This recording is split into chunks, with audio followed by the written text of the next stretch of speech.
શનિવારના મહાચમત્કારી ઉપાય, નસીબના બંધ દરવાજા ખોલવાની ચાવી, કર્જ મુક્તિ, શનિદોષ નિવારણ અને સુખ સમૃદ્ધિ. નિલેશ આરતી વ્લોગ્સ વિશેષ. જય શનિદેવ ભક્તો, તમારા બધાનું હૃદયપૂર્વક સ્વાગત છે નિલેશ આરતી વ્લોગ્સના એક ખૂબ જ વિશેષ અને આધ્યાત્મિક વિડીયોમાં. મિત્રો, શું તમે ક્યારેય વિચાર્યું છે કે અમુક લોકો ઓછી મહેનતે સફળ થઈ જાય છે, જ્યારે અમુક લોકો દિવસ-રાત એક કરવા છતાં પણ નિષ્ફળતાનો સામનો કરે છે? જો તમારી સાથે પણ એવું બની રહ્યું છે કે બનતા કામ છેલ્લી ઘડીએ અટકી જાય છે, ધંધામાં અચાનક મોટું નુકસાન આવે છે, ઘરમાં હંમેશા બીમારી અને કલેશનું વાતાવરણ રહે છે, અથવા તમે દેવાના ડુંગર નીચે દબાયેલા છો, તો આ શક્ય છે કે ક્યાંક ને ક્યાંક તમારી કુંડળીમાં શનિદેવ ભારે છે અથવા તેમની પનોતી ચાલી રહી છે. પણ ગભરાવાની જરૂર નથી. આજે નિલેશ આરતી વ્લોગ્સ પર હું તમને શનિવારના એવા શાસ્ત્રોક્ત અને પ્રાચીન ઉપાયો જણાવીશ જે તમારી કિસ્મત બદલવાની શક્તિ ધરાવે છે. શનિદેવ વિશેની ગેરસમજ અને વાસ્તવિકતા. સૌપ્રથમ આપણે એ સમજવું જોઈએ કે શનિદેવ કોઈ રાક્ષસ કે ડરાવનારા દેવ નથી. તે ભગવાન સૂર્ય અને માતા છાયાના પુત્ર છે અને ભગવાન શિવના પરમ ભક્ત છે. શિવજીએ જ તેમને ન્યાયાધીશ પદ આપ્યું છે. શનિદેવ માત્ર આપણા કર્મોનું ફળ આપે છે. જેમ એક જજ ગુનેગારને સજા આપે છે અને નિર્દોષને ન્યાય, તેમ શનિદેવ પણ શિસ્ત અને ન્યાયના દેવતા છે. જો તમે સત્યના માર્ગે ચાલો છો તો શનિદેવ તમારા પર એટલી કૃપા વરસાવશે કે દુનિયા જોતી રહી જશે. શનિવારના 5 સૌથી શક્તિશાળી ઉપાયો. વિસ્તૃત. 1. પીપળાના વૃક્ષનું રહસ્ય અને દીપદાન. શાસ્ત્રોમાં લખ્યું છે કે પીપળાના વૃક્ષમાં શનિવારના દિવસે ભગવાન વિષ્ણુ અને માતા લક્ષ્મીનો વાસ હોય છે, સાથે જ શનિદેવ પણ ત્યાં નિવાસ કરે છે. કેવી રીતે કરવું? શનિવારે સાંજે સૂર્યાસ્ત પછી પીપળા પાસે જાઓ. એક મોટો માટીનો દીવો લો, તેમાં સરસવનું તેલ અને કાળા તલ નાખો. વિશેષ સાવધાની: દીવો પ્રગટાવ્યા પછી પાછું વળીને ન જોવું. મંત્ર: નમસ્તે કોણ સંસ્થાય પિંગલાય નમોસ્તુતે, અથવા સરળ મંત્ર ઓમ શનૈશ્ચરાય નમઃનો જાપ કરો.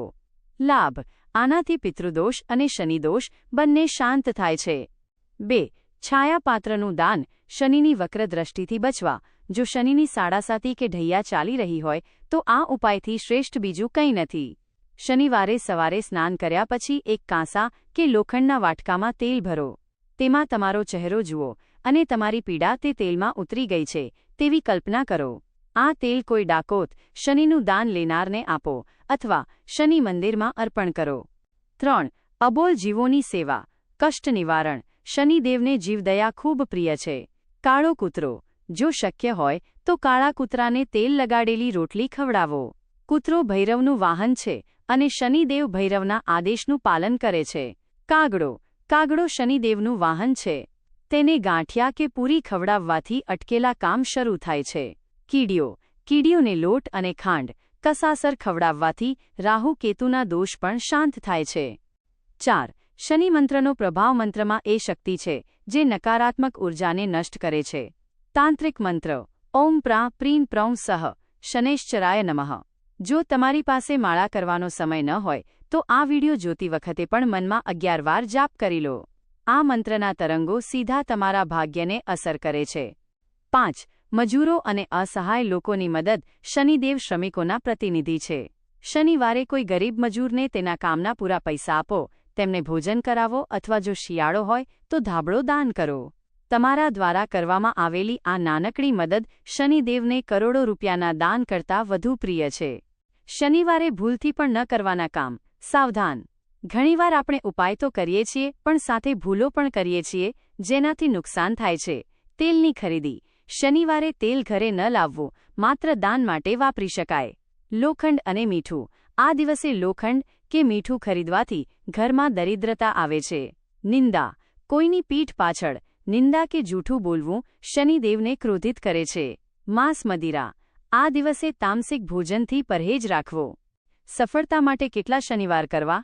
કોઈ પણ પૂજા ત્યારે ફળે છે જ્યારે તેમાં નિરંતરતા હોય. સામાન્ય ઈચ્છા માટે 7 શનિવાર. મોટી મુશ્કેલી કે દેવા માટે 11મી 21 શનિવાર.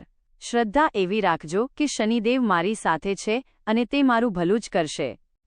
ભક્તો, શનિદેવ દંડ આપનાર જજની સાથે સાથે કરુણાના સાગર પણ છે.